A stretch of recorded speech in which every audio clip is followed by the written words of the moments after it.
คำพูดขององค์หญิงที่บ้านแพงเขาจะเป็นเด็กซื่อๆบ้านๆพูดออกจากใจ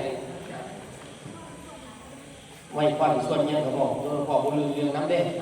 เอาหลายคนมาจากพี่องค์หญิงหลายคนเห็นองค์หญิงสำเร็จบางคนเดินทางมาเห็นองค์หญิงสำเร็จแล้วเราก็สำเร็จยังมีใจออกนี่หรือโทษนั่นโทษนี่แต่คนลืมไปหรือเปล่าว่าองค์หญิงที่บ้านแพงหนึ่งในจำนวนหนึ่งใน10 ล้าน1 ใน 20 ล้าน1 ใน 30 ล้านหรือ1 ใน 70 ล้านก็ว่าไปฉะนั้นคือทุกคนเห็นองค์หญิงสำเร็จให้ดูเป็นตัวอย่างให้ดูเป็นแรงบันดาลใจอ่ะนี่ล่ะมีอะไรที่จะพูดกับศิลปินรุ่นพี่รุ่นน้องรุ่นเพื่อนกับศิลปินทั้ง2 วงพูดเลยลูกอุ้ยหนูเขินกะมอมี่อย่างไรค่ะหนูจะขอเป็นกำลังใจให้พี่ๆแล้วกันเพื่อนๆแล้วกันน้องๆทุกคนเด้อค่ะเด้อหนูเป็นคนหนึ่งที่แบบเสียงบ่ดีๆแล้วก็เป็นคนที่แบบโดนพี่พวกพี่เกย์กระเทยแบบตีร้ายไงแต่ว่าหนูคิดบวกอย่างเดียวอันนี้หนูไม่ได้คิดว่าหนูสิเฮ็ดจังได๋หนูสิแบบพัฒนาเจ้าของขึ้นไปจังซี่แต่ถามว่าหนูเครียดบ่เวลาถูกดราม่าสิแบบโดนดราม่าทุกวันนี้นะก็มีเครียดอยู่ค่ะแต่ส่วนมากหนูก็บ่ได้คิดหยังหลายนอกจากแบบเฮ็ดงานแล้วก็มีแต่เอาแบบพลังบวกเขาอย่างเดียวจังซี่หนูรู้ว่าพี่ๆเพื่อนๆนะคะน้องๆทุกคนเข้ามาเพื่อไปส่งอย่างหนูรู้ทุกคนเข้ามาเพื่ออยากพักดันเจ้าของอยากมีบ้านมีรถคือกันกับหนูแต่ว่าหนูเข้ามาหนูไม่ได้คิดว่าหนูจะมาเด่นมาดังอะไรหนูเข้ามาหนูขอให้หนูมีงานมีเงินส่งให้ทางบ้านหนูเป็นครอบครัวหนึ่งที่แบบบ่มีกินดีจนหนูมีโอกาสได้โอกาสจากพ่อของโอกาสหนูให้หนูได้เข้ามาอยู่ในวงให้หนูได้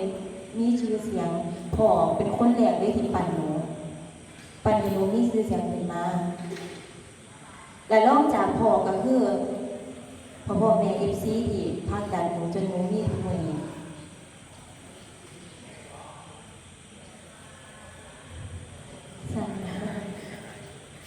วันนี้ก็ขอบคุณหลายๆด้วยค่ะที่เป็นกำลังใจให้หนูและรู้กันที่เป็นกำลังใจให้ทุกคนว่าสิว่าเก่งแต่ว่าก็รักทุกคนรักพี่วง2รักพี่วง1อยากให้ทุกคนพักดันตัวจะห่วงมือนี้มันอาจจะเป็นมือของเขาแต่ว่าหนูเชื่อว่ามือนั้นอาจจะเป็นมือของเขา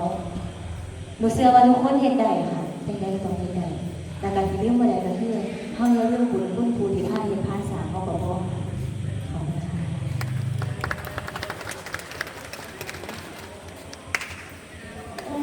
เขินนะเป็นหลักดีเนาะหรือว่าเป็นแรงบันดาลใจให้สลับ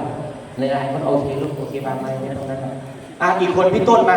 พ่อต้นนะครับพ่อต้นนี่เป็นเซี่ยวพ่อจูเป็นพระเอกน้อยมาจากเทศสมัยเป็นเบา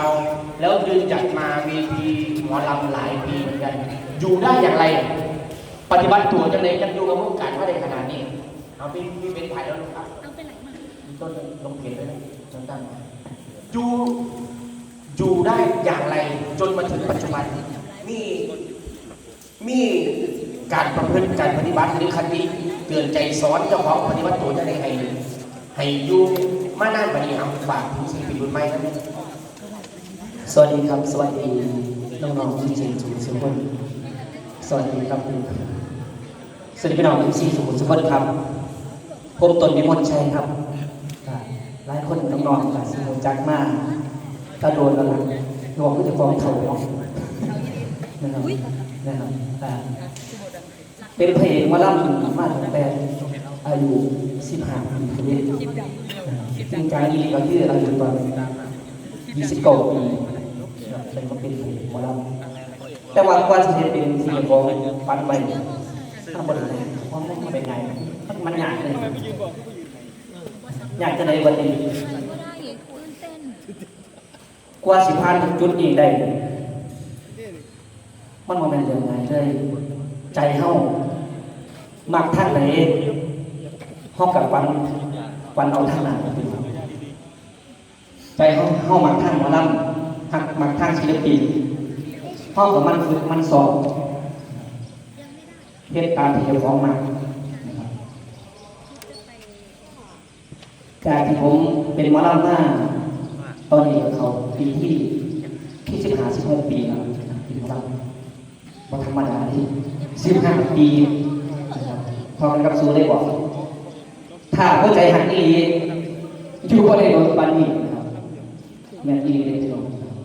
อยู่เจนทุกคนที่มามีความฝันว่าอยากเป็นศิลปินอยากเป็นหมอลำแต่ว่าความฝันเจ้าของสิสำเร็จนั่นได้บ่ก็ขึ้นอยู่กับตัวเจ้าของว่าสิมีระเบียบวินัยกับเจ้าของบ่สิมีความฝันของเจ้าของได้สำเร็จมาอยู่กับบอสโจนกับตอนนั้นช่วงโควิดเนาะช่วงโควิดขายของอยู่ขายเค้กขายขนมสูงมากทุกอย่างนะครับตอนนั้นใจถอดเอาเลยว่าจะไปนั่งมานั่งเดียวกับใจเขามันคิดมันมีเลือดศิลปินหมอลำอยู่แล้วไหมก็ได้เนาะคิดแต่ดีเขาว่าสีเศร้าบ่ได้หรอกมันเศร้าบ่ได้ก็ได้เนาะคิดฮอดเซียวเถอะคิดฮอดหมู่ที่เคยรู้จักกันเคยร่วมงานกันตั้งแต่เป็นบ่าวแว่งก็คือบอลโจคิดพอโจยมมานี่ตะกี้คือโจยมมาหน้าเนาะว่าเป็นโจยมมานี่ก็เลยพี่เด้เปลี่ยนชื่อแบบชีวิตก็เลยผู้เปลี่ยนให้เพิ่นเป็นอาจารย์เพิ่นเมื่อนะว่าเข้ามาหน้านี่เมื่อตูถึงก้าวของศิลปินหน้านี่มันเป็นทองไทยทองหน้าเสร็จตูเปลี่ยนจากหน้าเป็นนิ่มเป็นเพชรนิ่มเป็นดานี่มันสิแสงสว่างโลกเปลี่ยนกันอย่างกระเมียนต้องเป็นอยู่ได้เลยเปลี่ยนก็เลยทักหาเอาตัวสิบให้ดีบอกเพื่อนว่าเอาไปดูน้ำอยู่ละก็เลยทักหาบอลเล่นมากอยู่น้ำบอลอยู่นี่เป็นปีที่ปีที่6แล้วก็เรียกว่าเดินของเข้าเดียว6 ปีแล้วนะครับมาอยู่น้ำบอล6 ปีสัมผัสกับเขาว่าหลังสูใช้ใหญ่กับบอกกี้อย่างนี้สูใช้ใหญ่ก็มากกว่าบอกกี้เลยมาอยู่ใน6 ปีครับก็ให้หน้าที่จะฟ้องเต็มที่บกเคียงงานนะครับรับมอบหมายหน้าที่อะไรเข้ากับเหตุใดบ่ยึดหน้าที่บ่ยึดไปแต่ว่าเคยเป็นพยามาก่อนนะครับอันนี้พวกนี้เลยเพื่อนบอกหน้าที่มาให้เลยเพื่อนจำไปเรื่อยๆเราลองสู้อะไรเพิ่นบอกให้เข้ากับเป็นหน้าที่เข้าให้ดีที่สุดแล้วครับการเฮ็ดงานมันก็มีเมื่อยมีอุปสรรคหลายอย่างถ้าเฮาบ่สู้เฮาก็อยู่บ่ได้ฉะนั้นแล้วทุกคนต้องสู้นะครับมีทัศนคติที่ดีอย่ามีทัศนคติที่ลบๆในกับองค์กรนะครับหากองค์กรได้หลายนะครับหัวหน้าบอกให้เข้ามาเห็นตามที่หัวหน้าบอกที่สำคัญคือนะครับรู้หน้าที่ของเจ้าของนะครับเราทำอะไรอยู่นะครับรู้หน้าที่ตัวเองขยันอดทนผู้เป็นมาโอ้ยมันขึ้นมาถึงขี้ขาดไอเก็บข้อสีล่าต้องเห็นให้เต็มที่ให้สอนแจ้งนะครับเราทำเต็มที่นะครับหัวหน้าเขาดูเราทำฉะนั้นเราทุกคนกันให้สู้ๆเรากันนะครับสู้ๆเด้อน้องๆสู้ทุกคน พยายามต้องการมาอยู่ดีเพื่ออยากมีชื่อเสียงทุกๆคนนั่นแหละแต่ว่า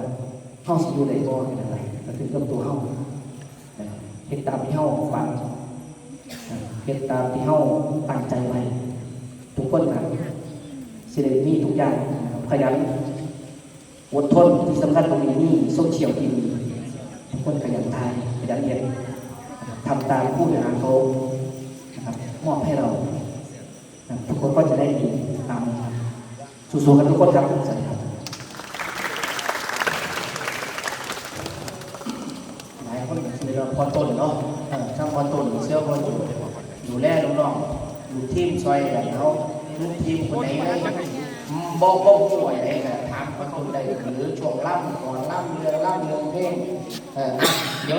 อีกหนึ่งคนสุดท้ายแล้วกันน้องฮัทแพงลงมาเป็นพูดเป็นแรงบันดาลใจให้สำหรับพี่ๆคนเก่าคนใหม่